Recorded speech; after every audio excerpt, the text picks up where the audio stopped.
You had one big battle already at Goose Green. You learned any lessons from that? Learned a lot of lessons. What sort of things? Well, fighting through. Just keep on going. There's no stop, no turning back. Just straight through. Well, we've got to do, haven't we? You know, we can't just jack halfway. We've got to carry on. We've got to take Stanley. It's no stopping us now, I don't reckon. What about the rightness of it all?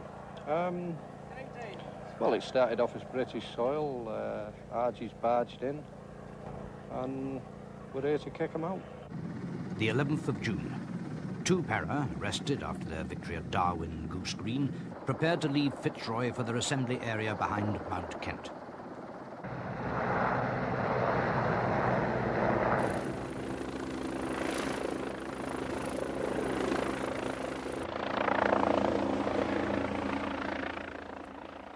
General Moore's forces are now in position, holding the vital ground west of Stanley, ready for the decisive battle. In the north, on Mount Estancia, 3 para. On Mount Kent, 4-5 commando. On the eastern ridge of Mount Challenger, 4-2 commando. To the south, 5 Brigade are also in position, preparing for their part in the battle to come. 40 Commando remain at San Carlos protecting the force maintenance area, and 1 company of the 1st 7th Gurkha Rifles are left in defence of Darwin and Goose Green. So now we're poised on the dominating ground, looking down the throats, really, of the main enemy positions all round Stanley. And we've got the problem of overrunning those positions and bringing about, really, the enemy's surrender, preferably without having to go on and fight in and around the town. So, really, we could have come anywhere from about the northwest through to sneaking along and up from the south. It had seemed to me all along that the enemy's attention was focused very much to the south, and I was always anxious to keep his attention focused that way, because we were going to have, therefore, if we did do that, our easiest way in if we came from the northwest and west. The second factor was that this is very big open ground, and the enemy was going to see everything for a long way before we got to him. And this, of course, led one always to think in terms of fighting our battles at night. And I think it's an important point to make in the context of this campaign, that we all recognize that night attacks, even at company level and with experienced troops, are very difficult operations. We also had the option of going for a broad front or a narrow front attack, and in the end we went for a fairly broad front attack, and it started in phase 1 with 3 Commander Brigade who'd been established forward and got good reconnaissance of the ground in front of them, carrying out a 3 battalion night attack onto Mount Longdon, Two Sisters and Mount Harriet. And we were going to follow this originally only 24 hours later, but in the event, because they needed the time, and quite rightly needed the time for ground reconnaissance and things, 48 hours later, with both brigades attacking simultaneously.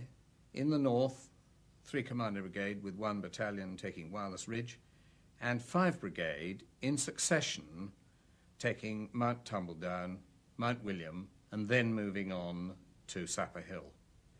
And this really was right on top, then, of Port Stanley itself.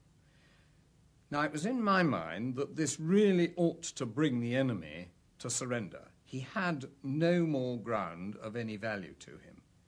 My guns were going to be dominating and able to fire on all the ground, right the way back to the airfield. And I felt that this must bring about his surrender.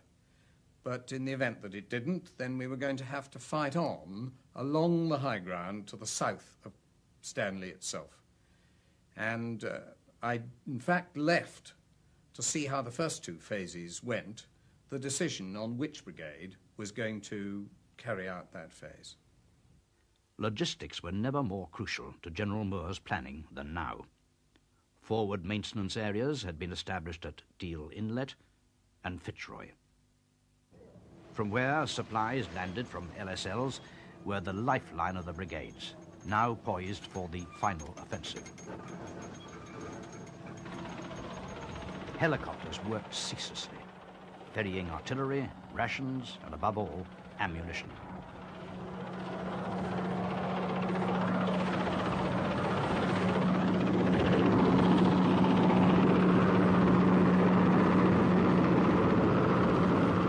Facing our forces in well-prepared positions on all the main features were 2 infantry regiments and a marine infantry force of at least battalion strength. Although a high proportion of these men were conscripts, among them was a hard core of well-trained, highly motivated and well-equipped professional soldiers. And of course, they had had time to prepare their defences, time to sight weapons, time to dig positions, and time to lay mines and wire. Neither General Moore nor his brigade commanders were in any doubt that their units would have to fight hard for their objectives. Phase 1 of General Moore's plan was to be a silent attack mounted by 3 Commando Brigade on the night of 11th-12th June. In the north, 3 Para's objective was Mount Longdon. In the centre, 4-5 Commando would take 2 Sisters. In the south, 4-2 Commando, Mount Harriet and Goat Ridge. 2 Para, now part of 3 Commando Brigade once more, were to be the reserve, positioned behind 3 Para and 4-5 Commando, while the Welsh Guards, with 2 companies of 40 Commando replacing the men lost and injured on Sir Galahad, secured the start line for 4-2 Commando. In Phase 2, involving both brigades, 3 Commando Brigade was to secure Wireless Ridge, a task allocated to 2 Para. Under command of 5 Brigade, the Scots Guards would capture Mount Tumbledown, after which the 1st 7th Gurkha Rifles would pass through their positions and seize Mount William. The Welsh Guards would be in reserve for this operation, after which they were to capture Sapper Hill. Of all the units involved in Phase 1, 4-2 Commando had been in position longest. Having been helicoptered forward on the 1st of June, they had now been in their exposed positions on Mount Challenger for 10 freezing days. From the start, Mount Harriet had been their obvious objective, and Lieutenant Colonel Nick Vaux had been able to prepare his plans thoroughly. The crucial factor in any attack, especially at night, is the route chosen, and that certainly was a decisive factor in the case of Mount Harriet. So we were extremely fortunate that we had 10 days in which to develop this, although we didn't know that at the time. Initially, I favoured left flanking because there was a more covered approach and I was secure with 4-5 Commando. Later on, I had to abandon that. First, there wasn't room for 2 units, and secondly, the enemy had heavily fortified in that direction. Little point in going up the centre, apart from the natural obstacle of the valley between Mount Wall and Harriet. We discovered to our cost that there were minefields there. So towards the end, it became clear that we had to do something in this very open and exposed flat ground on the right flank. To begin with, we had to find a route through the minefields, and this required extremely resolute and, in some cases, very brave patrolling by people like Sergeant Collins to actually find a way. I was a troop sergeant in K Company, and once our objective was established as Mount Harriet, my CO detailed me for the job of recceing the positions on Mount Harriet. The brief outline was that I would move with one of the troops of Juliet Company off the front slopes of Challenger, Mount Challenger, down onto the road and along towards the enemy and basically find out what they'd got there. We would move off in company with a troop. I would have a 4-man team. We would leave 2 sections of the troop about 3 k's out from the objective and go on with a further section. I'd drop that section about a k away from the objective and I'd go in with my 4 guys and see what we could find. We moved out that night at about 10 o'clock across the top of Mount Challenger, which was a fairly high feature. dropping down into the saddle and turning south onto the road. As we crossed over the road, we made a small RV and went into all-round defence, where we dropped our 2 cover sections off, and I left those with the troop sergeant. I moved off myself with my other cover section and closed in along the side of Wall Mountain. I had some information that there would be mines in the area, and when I came across a single strand of wire at about ankle high, I stopped the patrol and moved up and down it to check the wire myself. After imagining that perhaps that was the front of a minefield that ran across the front of Wall Mountain, I withdrew and moved down the wire towards the road, the rest of the patrol following me. One of my patrol spotted the enemy moving onto the road behind us, that is, nearer the mines, and coming up the road towards us. He gave me the buzz, and we turned off the road and tried to disappear into the night.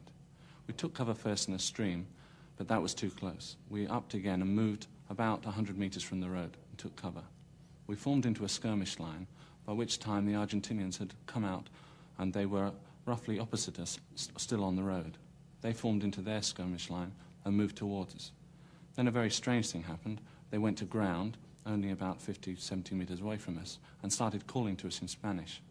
I can only assume that they thought we were perhaps stragglers trying to get back into their lines. We lay there and just let them get on with it. If it was going to be a question of staring it out in those conditions, I knew we were going to win. After about an hour or so, they gave up the ghost and moved back onto the road. There we were able to watch them move along the road and then back up onto their positions on Mount Harriet. And this pinpointed the exact area I needed to scan with my night sight. The hour came up on the watch, and their sentries changed exactly on the hour, and that indicated exactly where 2 or 3 of their sentry positions were. After staying there for a further hour, I was able to pick out some of their defensive locations. Despite its obvious disadvantages, I decided by now that we must go right flanking, especially as we'd managed to patrol successfully round to the enemy's rear, and it seemed possible that we could achieve surprise by coming at them from that direction. The plan, therefore, was to move forward the 2 rifle companies, K and L, in phase to a start line, more or less behind the enemy, and for the remaining company to provide support and be in reserve. A rough, misty fucking runway. Some nice bombs all around it, but there are 13 aircraft, some of which are definitely Pucker, parked on the aprons around Stanley Airfield. There was also another report in that they have managed to reinforce themselves with helicopters from the mainland. They've now got the capability to lift 2 companies for reinforcements. We know how they're going to reinforce themselves, because on the slopes of Mount Kent, feature at the back, they left a tented area which contained their op orders for the defence of this area. Right? And they are prepared to lose 50% of their supporting troops. Timings, the exact timings are that this will start rolling at about 1 and this will start rolling about 3. This on broad timings. Eventually, Peter Babington's company reached the start line an hour late, but nevertheless in good order, and the attack commenced shortly after that, once I was sure that the second company was in the FUP. When we got to the start line, which was the main track that runs between Darwin and Stanley, I called my troop commanders forward and got them down in the ditch beside the road, and we viewed the objective. The objective was very, very clear with Pusser's binoculars, and we could quite clearly see the company boundaries and the inter-troop boundaries, and they could all see quite clearly their objectives. Once I was quite sure they were happy, I then sent them back to their troops to quickly brief their men, and we shook out in our assault formation, which was 1 troop to my left forward, 2 troopers right forward, 3 troopers rear. I then called up the colonel and said we were ready to go, and this was now about 1 o'clock in the morning, and he said, right, off you go. We moved off from the start line on our advance, which was about 800 meters. The whole situation over this next sort of 10-15 minutes seemed very unreal because the enemy didn't fire at us. We were doing something that we'd been trained to do for many times, the formal company attack, and somehow doing it and nobody firing at us seemed very unreal. We got to a position about 150 meters short of the objective when my forward observation officer Captain Chris Romberg, told me that he'd had to now cancel the targets that he originally planned for us on the advance, and that our nearest target was now right on the objective itself and was within our safety distances. I said, well, he was to engage it anyway if we were to come under fire. And it was very soon after this that one troop on the left-hand side reported seeing the enemy. And at this stage I thought that, well, surprise had been achieved. We were now up onto the objective area and that we must engage while we still had the surprise on our side. One troop then engaged, and two troop on the right-hand side moved very quickly up onto the enemy position that they were to take. We all started to pepper pot forward and make our way to the hill. There were blokes running and screaming and going everywhere. Most of that was just fire control orders, and we were trying to get something back at them because they were trying to hit us something awful. And then we all got into the cover of rocks because we all had different tasks to do. So we were all busy doing our own thing, really. We got within about 50 to 60 metres of where we were supposed to be. I was listening to the radio, and I heard Corporal Ward say that he was under sniper fire and he couldn't move. And Corporal Ward, who was my opposite number in another troop, was on the other side of the feature at this time. So it meant that somebody had to go somewhere to get this sniper. And as we were in the ideal position at the time, that meant that one of us had to go. And as I had the radio and knew what was going on, that had to be me. So I just went over the top, climbed up a fairly steepish hill, went to my left to link up with L Company, who had then got up level with us, to tell them that I was going to go on up and for them not to shoot me. Linked up with them, crawled another 50 metres, then zigzagged to my right, to my left, went round another big rock, got to the top of that and peered round the corner because the enemy was somewhere within that vicinity. And when I looked round the corner, I discovered that there wasn't just one sniper. There was perhaps half a troop, and they were just taking turns at shooting, so it looked like a sniper. So something had to be done about them, and as I was on my own, it had to be me to do it. So I just took out 2 grenades, changed my magazine, so I had a full load, threw in 2 grenades, one at the gun that was on the end, and the other one in amongst all the bodies. Just waited for them to go off, stepped round the corner, loosed off 3 to 5 rounds at anything that moved, withdrew, back round to the safe cover of my rock, talked to Corporal Ward again and said, I've hit him, and he said, stand by, 266s are coming down because it's clearing. So he put 266s in, and then he said, will you go back round to where you were to make sure that they don't escape out the back? And as I walked back round the corner, one of these guys that I'd already shot I'd only hit him in the shoulder, and I didn't have time to check he was dead. And as I walked round, he just squeezed a burst off, got me in both legs. He then proceeded to die rather rapidly because I was a bit upset. I withdrew back round to the corner, told Corporal Ward I was hit and could he get to me. He was a bit busy taking prisoners at the time. So I got onto the radio, told my boss I'd been hit, asked him to send my own section back up to me so that they could be put back on the axis. And then I started to patch myself up a bit. The battle, from the moment it started till we had completed and taken our objectives up to the saddle, I suppose lasted about 4 hours. In that time, the company took about 72 prisoners, including the regimental colonel of No. 4 Regiment. And we had lost 1 corporal killed, 1 corporal injured, and another 4 Marines injured from shell fire. Over the next few hours, as daylight came onto the hillside, they found about another 200 prisoners, or 200 Argentinians, in various states of hiding around the hillside. So the whole position offered up at the end about 300 prisoners. 4-2 Commander's attack on Mount Harriet was a brilliant success. The enemy, well dug in and prepared to fight, were taken completely by surprise as the Marines came in through the back door. Meticulous preparations had indeed paid off. Meanwhile, further north, 4-5 Commander's attack on Two Sisters had met early and fierce resistance. However, supported by accurate 66mm fire, the Marines fought through strong enemy positions, and by dawn, the Twin Peaks had been captured. And last night, we came up as a company, take this position here. They'd removed themselves from where we initially had contact. Was that machine gun? That was a machine gun, yes. They weren't there. The first troop took that, and as we came up about 200 metres, we came under fire from up here and also further down as well. And then we simply came up as a company, two troop, came up here and took the SF positions, the machine gun positions, which were up here. We reckon there was about a company, but as we came up to them, they ran out, they bugged out. What kind of weapons did they have? Is it just machine guns? GPMGs, the same machine guns that we use. Yeah. And FNs. You were under fire on the way up, were you? Oh, yes. Yes. Yeah. What kind of fight did they put up? Initially, heavy fire.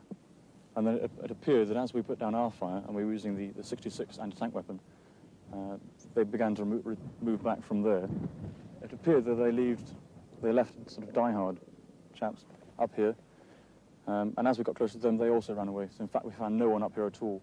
By the time we got here, they'd all gone.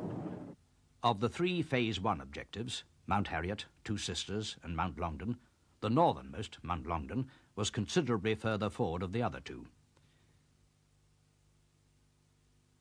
It was the objective of 3 Para, and it proved to be the costliest land battle of the campaign.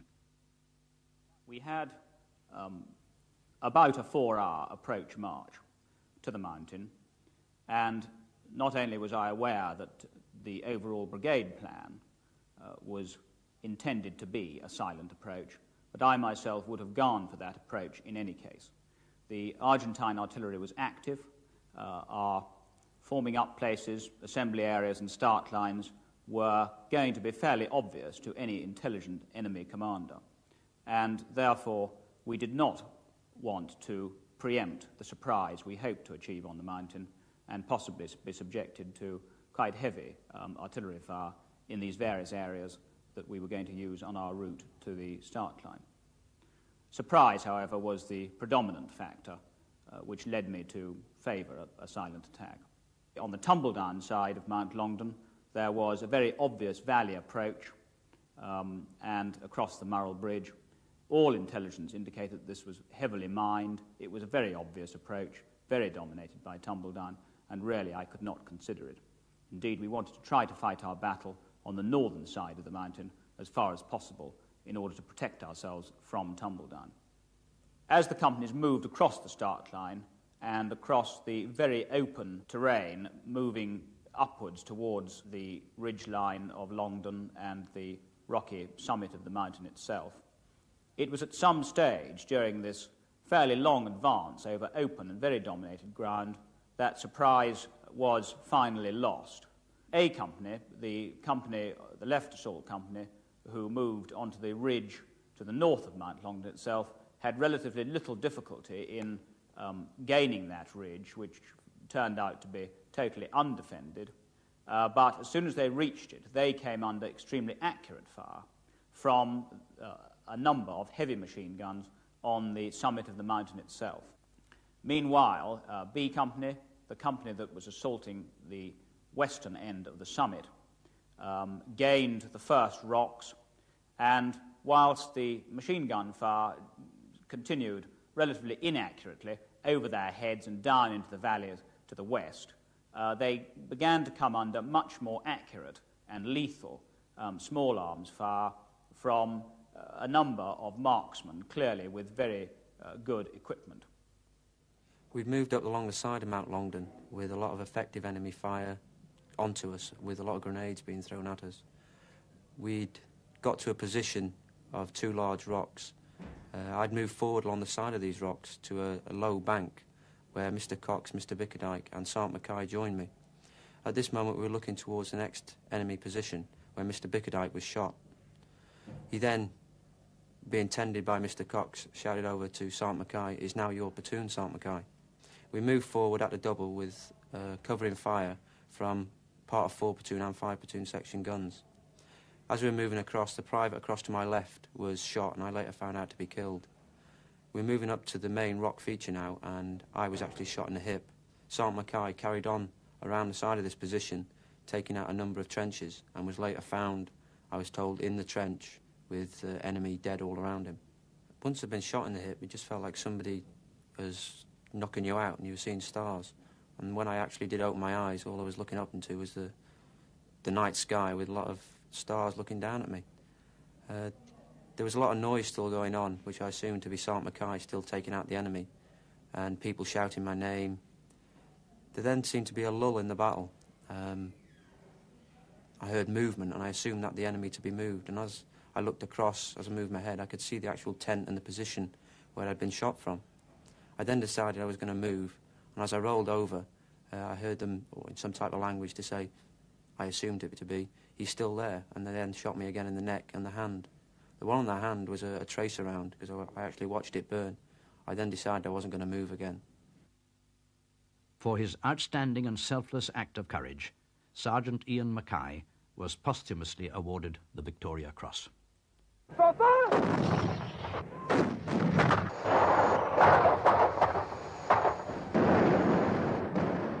We were learning how to use our artillery fire much more intimately than originally, and this was an essential element in our success.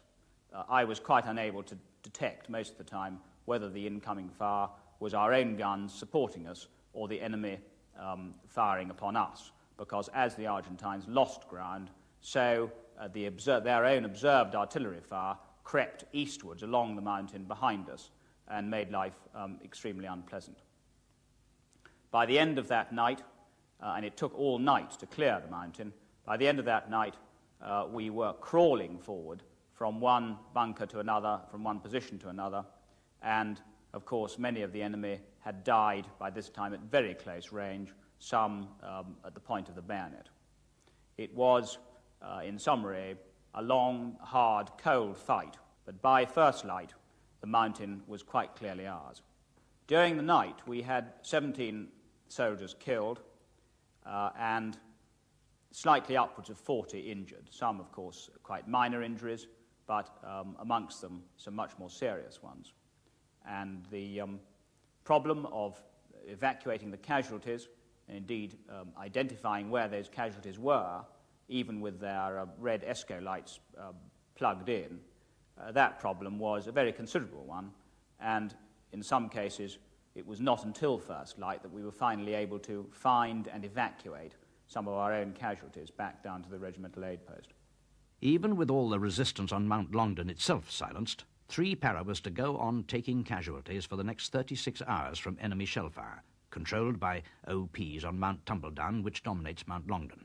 From positions such as this, the Argentine gunners brought down quick and accurate fire on anyone who moved. The mental effects this had on the soldiers were perhaps even more worrying than the physical effects. They felt that they couldn't react or respond in any way, and this caused great frustration, great anger, and in some cases depression. I indeed had one case, clear case, of battle shock during this period. The final casualty figures suffered by 3 Para in the action for Mount Longdon and the subsequent bombardment totalled 23 killed and 47 wounded. By mid-morning of the 12th of June, all 3 Phase 1 objectives had been taken: Mount Harriet, 2 Sisters, and Mount Longdon. In Phase 2 of the battle, scheduled for the night the 12th, 13th June, 2 Para, who had moved up in reserve behind 4-5 Commando and 3 Para, were to attack Wireless Ridge from the north. While to the south, the Scots Guards were to be airlifted from Bluff Cove to an assembly area west of Mount Harriet for their attack on Mount Tumbledown. Similarly, the Gurkhas were to be helicoptered into position for their assault on Mount William. Unlike 3 Commando Brigade, well established on the high ground before the start of Phase 1, in Phase 2, 5 Brigade were to take on their objectives almost unseen. Brigadier Tony Wilson, the commander of 5 Brigade, therefore requested a delay of 24 hours to enable his commanding officers to reconnoitre and plan their battles more fully. So it was on the morning of the 13th that the Scots Guards and Gurkhas were airlifted to their assembly areas. The delay of 24 hours was invaluable to the Scots Guards in particular, tasked with taking the formidable feature of Mount Tumbledown, steep, rock-strewn and honeycombed with natural bunkers, occupied by men of the 5th Marine Infantry, some of the most determined and well-equipped Argentine troops on the Falklands. Lieutenant Colonel Michael Scott was initially ordered to attack from the southwest, which looked the easiest route, but it was also the most obvious one, exposed to long-range direct fire from the many well-sighted and prepared enemy positions on Tumbledown. In the shelter of Mount Harriet, now firmly in 4-2 commandos' hands, was a possible assembly area from which the Scots Guards would be well placed to attack the western end of Tumbledown. This approach from the west, between Mount Harriet and Goat Ridge, offered more cover and was much less obvious. It would have the further advantage of taking the Argentine positions from the side rather than head-on. Brigadier Wilson approved this change of plan. Half an hour before the first company crossed the start line, we put in a diversionary attack on the southern flank, which was the obvious route that the Argentinians thought we would come. Then quite simply after that, there were 3 phases. The leading company, G Company, would take the western end of Tumbledown, and then phase 2 would be left flank's attack on the centre and main part of the objective, and finally finishing with right flank's attack, phase 3, on the eastern end of Tumbledown Mountain. This is the route taken by the diversionary force, descending the slopes of Mount Harriet in a southeasterly direction, Mount William in the background, crossing the track to Stanley and engaging a strongly held series of enemy positions here, in this area of gorse. The value of the diversionary attack exceeded all the amount of soldiers that I had to put into it. There were 30 men, led by Major Richard Bethel, made up mostly from the recce platoon and the training office, but with some others as well, together with Lieutenant Mark Corris, reconnaissance troop of scimitars and scorpions. They attacked on the southerly route and met some very stiff Argentinian opposition. They lost 2 men killed in the first volley, really, and then got very involved with some hand-to-hand fighting and had to withdraw once they were mortared. And in doing so, they lost, two men lost feet on mines and had to be carried out by the others, some of whom were already wounded, to get back to the troop and get on them and evacuate. As the diversionary action was underway, the main attack began. G Company leading the advance eastwards. Ahead, in the darkness, lay Tumbledown.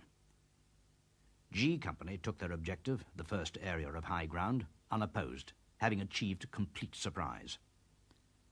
The battle began in earnest as left flank moved through G Company into the open ground, dominated by the high crags at the western extremity of the mountain.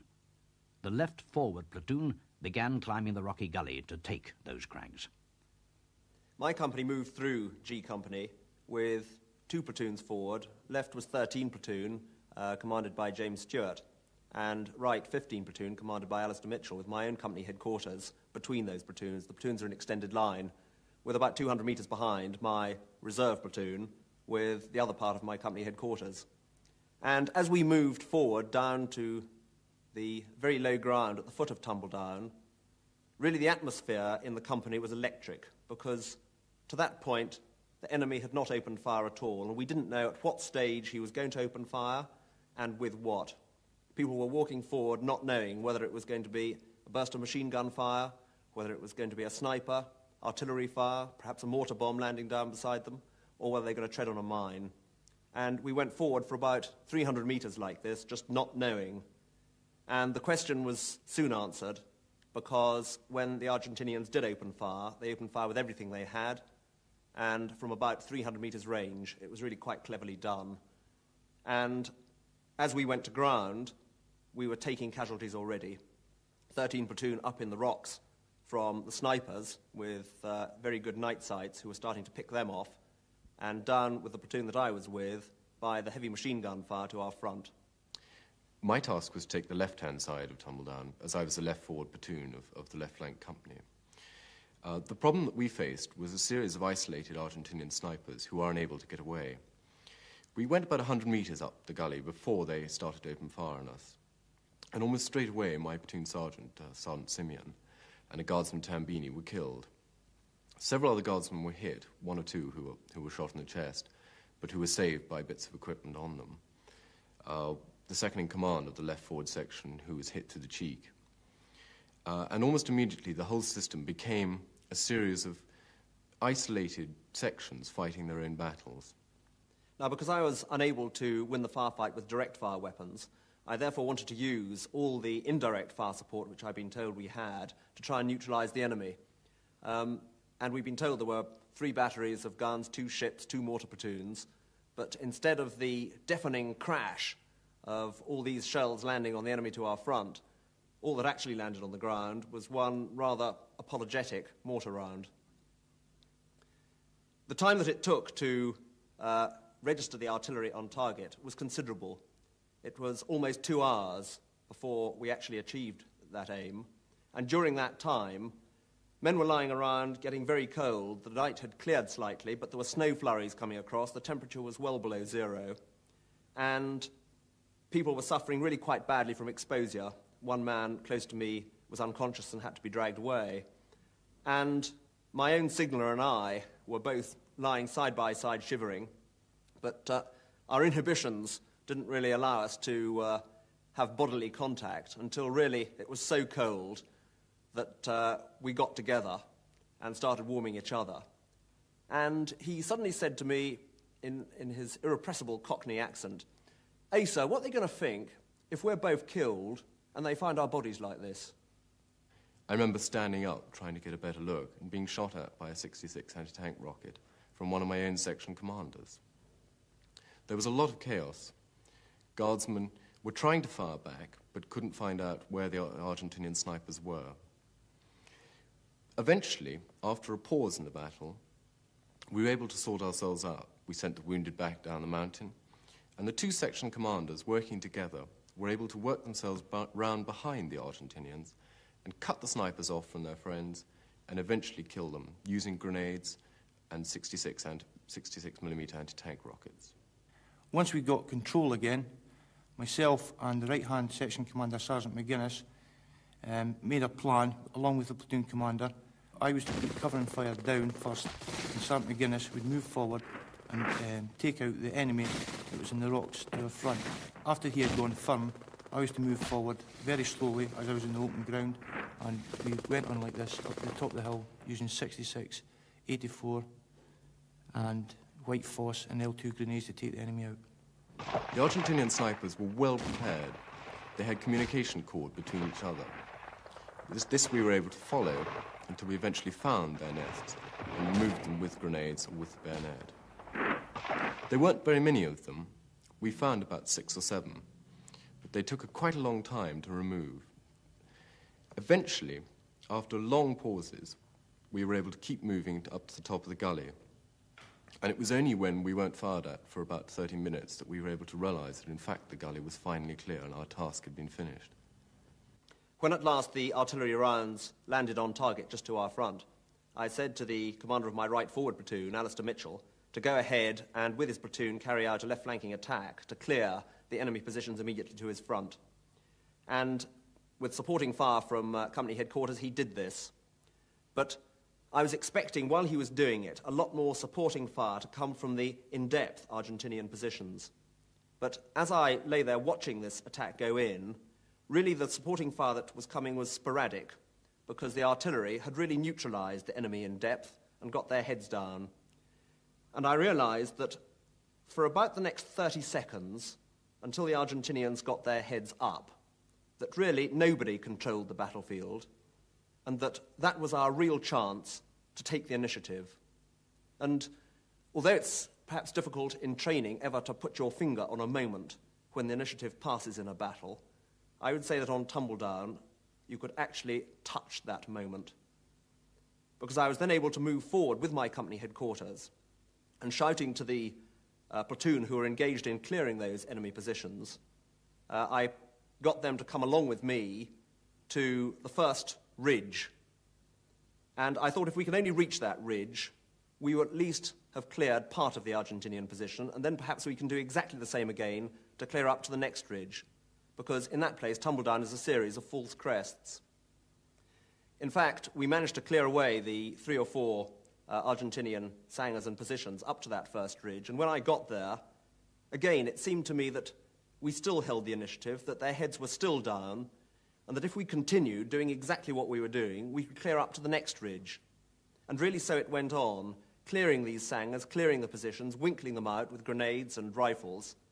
But because we were taking quite a few prisoners, wounded Argentinians, and because we were also taking a number of casualties ourselves, by the time we actually got to the top of the mountain, there were only 7 of us.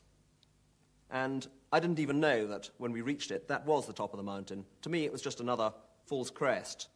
But when we got to it and looked down the other side, we could see right into Stanley High Street, which was about 2 miles away. And I was so amazed by what I saw, because the lights were still on. You could see the plan of the streets. You could see car headlights moving up and down the street, that we stood absolutely stock still.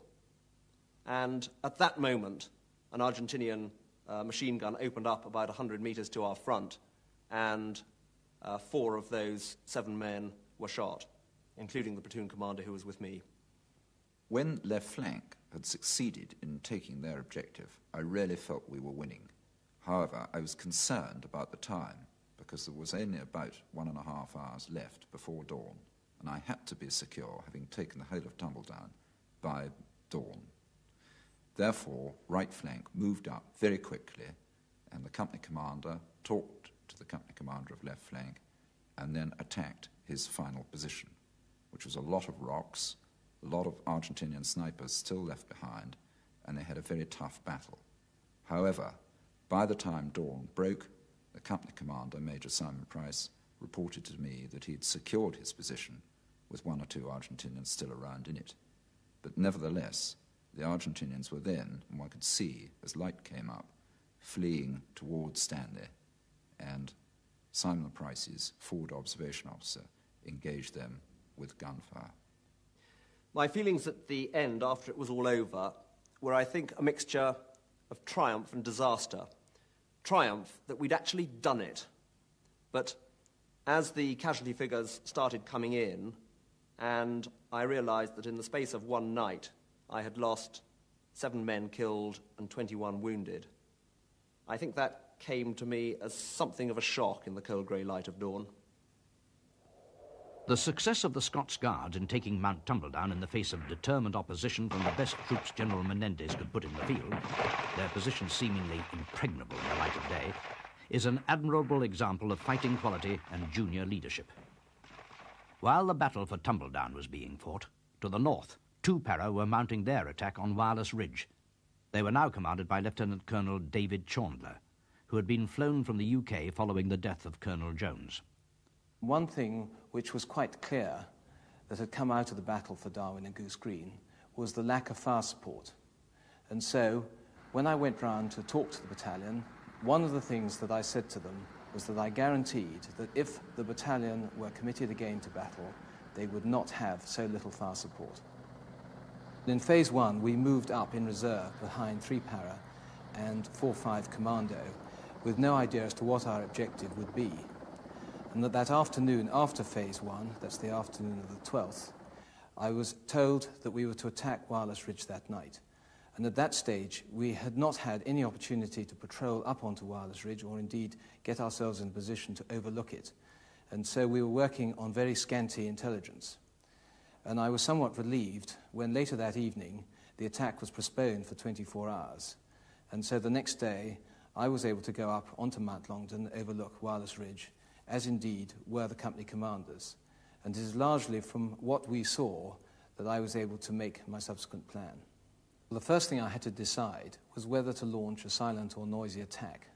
Now, up to that stage in the campaign, all the attacks, for very good reasons, had been silent attacks. But I decided on a noisy attack for 3 reasons. The first one was that I believe the element of surprise had now gone, so there was no advantage in going for a silent attack. The second reason was because command and control, particularly at the lower level, is a lot easier with a noisy attack. And the third reason was because I believed that the Argentinians were a second-class enemy and that they would not take kindly to a concentrated fire plan and were liable to crack. And this, I hoped, would mean that we would not have to do so much hand-to-hand fighting with the casualties that would thus incur. For the Battle of Wireless Ridge, 2 para was allocated, 2 artillery batteries, 8 and 7-9 commando batteries. 8 batteries in position on Mount Kent and had been there before the battle for Stanley started. 7-9 commando battery had been flown forward the previous day to a new gun position near Murrell Bridge.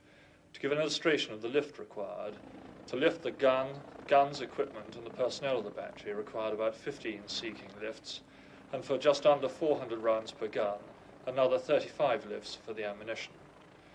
The battalion was also allocated a Type 21 frigate that was going to become available about the time we're due to cross the start line.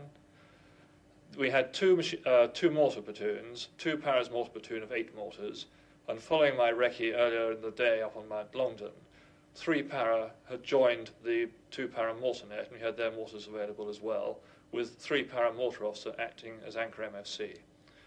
Also, 3 paras naval gunfire forward observer was acting as anchor FOO and would also control the naval gunfire when required. The battalion also had its own machine gun platoon of GPM GSF, and we had also additionally a troop of CVRT of the Blues and Royals, consisting of 2 Scorpion and 2 Scimitar. In Phase 1, D Company attacked. They had a battery in direct support and were also supported by the CVRTs and by the machine guns platoon. Then A and B Company, in their Phase 2, started their attack, and I had a grandstand position for this, and what a remarkable sight it was too. On the battlefield at night, you literally do have to turn night into day, and with the flares, the pyrotechnics, the tracer, with the artillery, and particularly these lines of tracer coming from the CVRTs, was a remarkable sight. And as I saw these 2 companies going in up that hill in front of me, down came an Argentinian DF onto A Company, who suffered a number of casualties. But both companies got onto their objective, and again we were blessed with the sight of seeing the Argentinians running away, and again opposition was reasonably slight. Judging by the number of maps and radio sets, which in some cases were still switched on, this had been their headquarters. At this stage, C Company, which is the patrol company, regrouped with the assault engineer platoon, and they attacked the Phase 3 objective, which they found completely abandoned. There were a number of pairs of boots on the objective, and in fact C Company claim that some of them were still warm, which bore witness to the very hasty Argentinian retreat. Once they were secure, I then moved the CVRTs and the machine guns platoon up onto the Phase 2 objective, and we were prepared for the final phase, Phase 4, which was that last ridge line on Wireless Ridge, and was obviously going to be the toughest nut to crack. Well, D Company moved off the Phase 1 objective round to the flank, and they started their attack. This, I think, is one of my most memorable sights of my whole military career. We had the 2 batteries of guns, and the frigate, and the mortars, and of course the 4 CVRTs and the machine guns. The weight of fire was quite devastating. Nevertheless, D Company did encounter a lot of stiff opposition on that ridge, and it took them rather longer to fight along it than I had hoped. Where things for the platoon really got difficult was when we reached our limit of exploitation, which had been picked from a map, and it was a telegraph line running right across the ridge. We got to it, I informed the OC by radio, and the boys went to ground, partly in Argentine trenches, but mostly in the naval trenches. They were the holes made by the 4.5-inch guns that had been shelling the area. The company was then strung out right along the ridge, with myself the most easterly platoon. We then had a rather uncomfortable few hours waiting for light.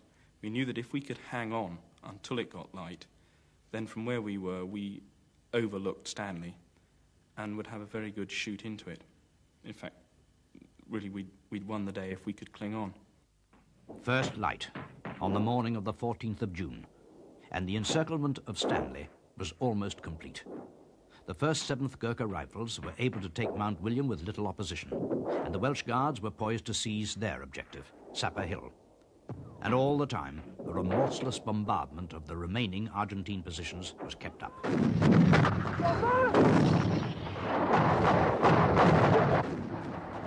An Argentine cameraman filmed these scenes as troops poured back into Stanley.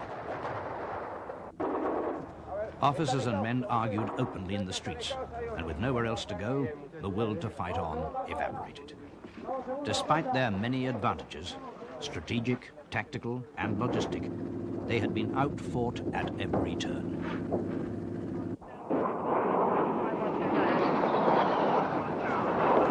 Roger. At this spot, we are aiming On Wireless Ridge, 2 Para watched and waited. At first light, I moved up to D Company's position on the final ridge line. They had just repulsed a counterattack from Moody Brook. And standing on that ridge line, I saw this remarkable sight of the Argentinian army collapsing. And there were literally hundreds of soldiers, it's like black ants, pouring out of Moody Brook below me and off Tumbledown and Sapper Hill from across the valley. 8-2, Roger, out. There is a white flag flying over Stanley. Very marvellous.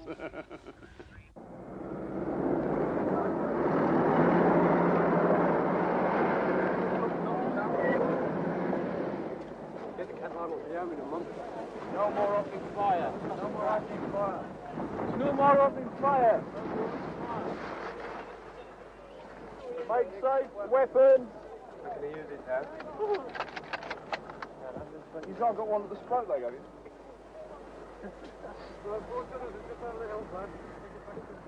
Well, the situation is that we are in Stanley, and I understand that the General is going forward to talk to General Menendez in about half an hour. Now, what he's going to say to him, I don't know, and what the exact position is, I'm not fully aware, but all I do know is that the shooting has stopped. We've overrun their main gun positions, and they have taken themselves to the other end of town. I was picked up by one of the naval helicopters from Fitzroy and flown right round to the east through a snowstorm in pretty unpleasant weather. And it seemed a mighty long journey, I must say. But we flew into the football pitch just beside Government House and were met by our own people who were forward there and went into the administrative building to take the surrender. I was pretty nervous about this meeting, really. After all, I'd never taken a surrender before, and it wasn't one of the subjects that had come up while I was at Staff College. I don't suppose anybody else had either. I'd thought about the document, obviously, and I had 3 copies of a document with me.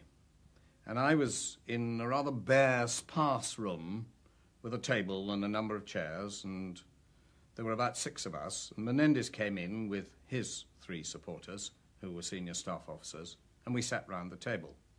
I presented the document to him, and I told him that we'd greatly admired the way many of the Argentinians had behaved, and in particular, such as their Air Force had been very brave, and presented the document, which he looked at, and said that he didn't like the word unconditional before surrendered. I understood that he felt that this was belittling to him and his troops, and therefore, since it didn't seem to me to make a great deal of difference to the facts of the case, was quite happy to cross it out. We did that, and then after a bit of discussion about where people would go and making arrangements that he would move his men back from the frontal area and we would move them out of Stanley the following day, and my troops would not enter Stanley that night, we had a cup of tea and departed on our various ways. The surrender was unconditional in everything but name. With the signing of the surrender document, the battle for the Falklands was over.